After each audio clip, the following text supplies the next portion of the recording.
Mummy idli ఎలా ఉంది? చాలా బాగుంది. నువ్వు డైలీ ఇలాగని పెడితే నేను తగ్గిపోతాను. ఇన్‌స్టంట్‌గా ఓట్స్ ఇడ్లీ ఎలా చేసుకోవాలో చూసేద్దాం. ఫస్ట్ ఒక చాపర్‌ని తీసుకొని అందులోకి గ్రీన్ చిల్లీస్ యాడ్ చేసుకొని, దాని తర్వాత జింజర్, ఇంకా బీట్రూట్ అలానే క్యారెట్‌ని యాడ్ చేసుకొని, చిన్నగా పీసెస్ కింద చాపర్‌లో వేసి కట్ చేసేసుకోవాలనమాట. లేదు నైఫ్‌తో అయినా కట్ చేసుకోవచ్చు. చాపర్‌లో కట్ చేసుకోవడం వల్ల చిన్న పిల్లలు కూడా హ్యాపీగా తినొచ్చనమాట దీన్ని. హెల్తీ ఫుడ్ కాబట్టి. సో, మొత్తం ఒక బౌల్‌లోకి ట్రాన్స్‌ఫర్ చేసుకొని పక్కన పెట్టేయండి. ఇప్పుడు ఇంకొక బౌల్ తీసుకొని అందులోకి 4 కప్స్ ఆఫ్ ఓట్స్‌ని యాడ్ చేయండి. అలానే ఇంకొక బౌల్ తీసుకొని అందులోకి 2 కప్స్ ఆఫ్ సూజీ రవ్వ యాడ్ చేసి పక్కన పెట్టండి. దాని తర్వాత 2 కప్స్ ఆఫ్ కర్డ్‌ని దీనికోసం యూజ్ చేస్తామనమాట. అందులోని సాల్ట్ ఇంకా బేకింగ్ సోడా యాడ్ చేసి కలిపి పక్కన పెట్టండి. ఇప్పుడు ఒక పాన్ పెట్టుకొని అందులోని ఓట్స్ అన్నీ కూడా ట్రాన్స్‌ఫర్ చేసి మంచిగా క్రిస్పీగా రోస్ట్ చేసుకొని పక్కన పెట్టండి. అదే ప్యాన్‌ని మళ్ళీ స్టవ్ ఆన్ చేసుకొని సూజీ రవ్వ కూడా యాడ్ చేసి డీప్ ఫ్రై చేసుకొని అది కూడా ఒక బౌల్‌లోకి సర్వ్ చేసి పక్కన పెట్టండి. ఇప్పుడు మిక్సీ జార్ తీసుకొని అందులోని ఓట్స్ అన్నీ కూడా డ్రై రోస్ట్ చేసినవి యాడ్ చేసి మిక్సీ ఆడుకొని అవన్నీ కూడా ఒక బౌల్‌లోకి తీసి సైడ్‌న పెట్టండి.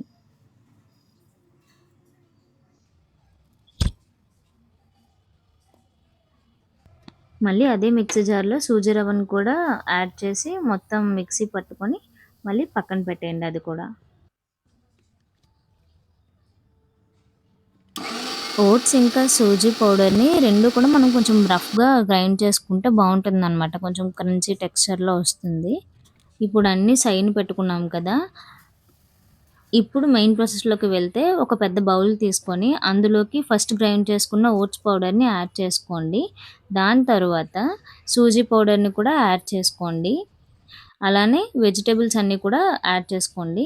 దాని తర్వాత మిక్స్ చేసుకున్న కర్డ్‌ని కూడా యాడ్ చేసి జీలకర్ర హాఫ్ టీ స్పూన్ యాడ్ చేసుకొని అన్ని ఇంగ్రీడియెంట్స్ మంచిగా మిక్స్ అయ్యేలాగా ఫుల్‌గా మిక్స్ చేసుకోవాలి. ఒకవేళ మనకి మిక్స్ అవ్వట్లేదు అని అనిపిస్తే వాటర్ యాడ్ చేసుకోవచ్చనమాట. ఇడ్లీ కన్సిస్టెన్సీ అందరికీ తెలుస్తుంది కాబట్టి అలా అయినా యాడ్ చేసుకోవచ్చు. నాకైతే ఇక్కడ 4 కప్స్ ఆఫ్ ఓట్స్‌కి నాకు 2 ½ గ్లాసెస్ వాటర్ పడింది. ఇప్పుడు ఈ బ్యాటర్‌లోకి మనం కొత్తిమీర కూడా యాడ్ చేసుకొని ఒకసారి కలుపుకొని ఇంకా నెక్స్ట్ మనం ఇడ్లీ పెట్టుకోవడమే అనమాట. సో, ఇంకా మన ప్రాసెస్‌లోకెళ్తే స్టవ్ ఆన్ చేసుకొని ఇడ్లీ కడాయి పెట్టి అందులోని వాటర్ యాడ్ చేసుకోవాలి.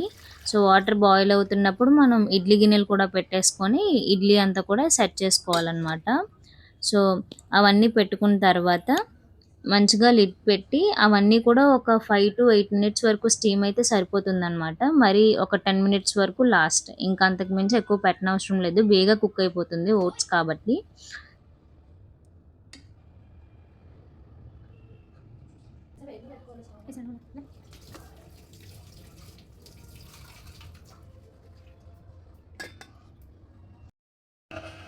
ఇప్పుడు మోస్ట్ యమ్మీయెస్ట్ ఇడ్లీ రెడీ అయిపోయింది. సో, అవన్నీ కూడా ఒక బౌల్‌లోకి సర్వ్ చేసుకొని ప్లేట్‌లో పెట్టుకొని తింటే ఉంటుంది సార్. టేస్ట్ ఇంకా స్వర్గం అంతే.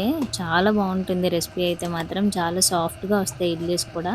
తప్పకుండా ట్రై చేయండి. మీకు కావాలంటే నేను చట్నీ రెసిపీ కూడా పోస్ట్ చేస్తాను.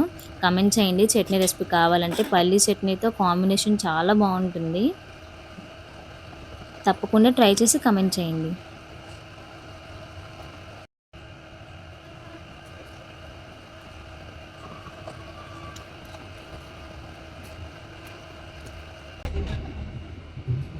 మమ్మీ ఇడ్లీ ఎలా ఉంది? చాలా బాగుంది. నువ్వు డైలీ ఇలాగని పెడితే నేను తగ్గిపోతాను.